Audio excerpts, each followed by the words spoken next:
Paulo enxergou nessa cidade, então, o lugar perfeito para abrigar o quarto centro cristão, porque o quinto seria exatamente a cidade de Roma. E por isso, então, ele navega para a Síria, levando consigo, além de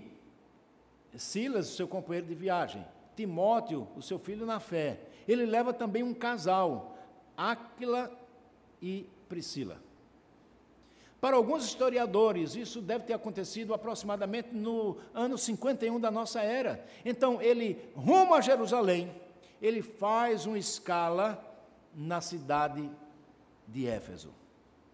E com ímpeto missionário,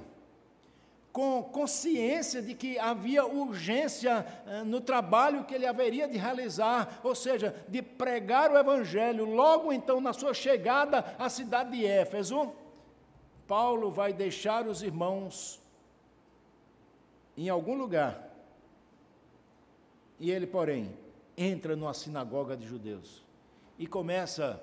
mais uma vez, a pregar o seu evangelho, aquela antiga repetição, o mesmo evangelho, sem variação, sem melhores, sem evolução, o evangelho simples, e ele então prega o evangelho naquela cidade, naquela sinagoga, e a sua prédica, a sua palavra impressiona os cidadãos da cidade,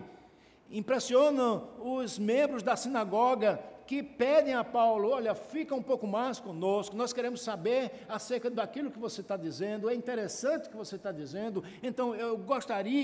nós gostaríamos que você ficasse aqui por mais tempo. Mas Paulo não atende o pedido, dizendo, desta vez não, mas em uma ocasião oportuna, segundo a vontade de Deus, eu voltarei. E naquele pequeno espaço de tempo que ficou em Éfeso, meus irmãos, naquele primeiro momento,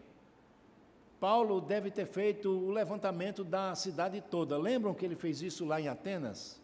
Então, possivelmente, ele fez isso também aqui, em Éfeso.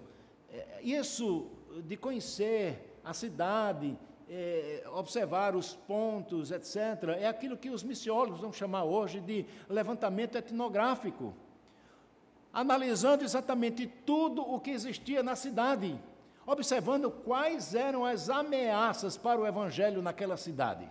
mas também observando quais eram as oportunidades para se plantar ali uma igreja, e muito mais do que isso, se plantar também ali uma escola de teologia e de missões, que seriam responsáveis pela evangelização de toda a Ásia Menor, como de fato isso aconteceu não muito tempo depois daqueles dias que Paulo estava ali na cidade, quando depois ele volta à cidade e leva o evangelho definitivamente para a cidade de Éfeso. Mas para efeito de informação, meus queridos irmãos, Paulo, depois de pouco tempo ali naquela cidade, ele vai embora, mas ele deixa ali naquela cidade aquele casal, Priscila e Áquila, com uma tarefa específica.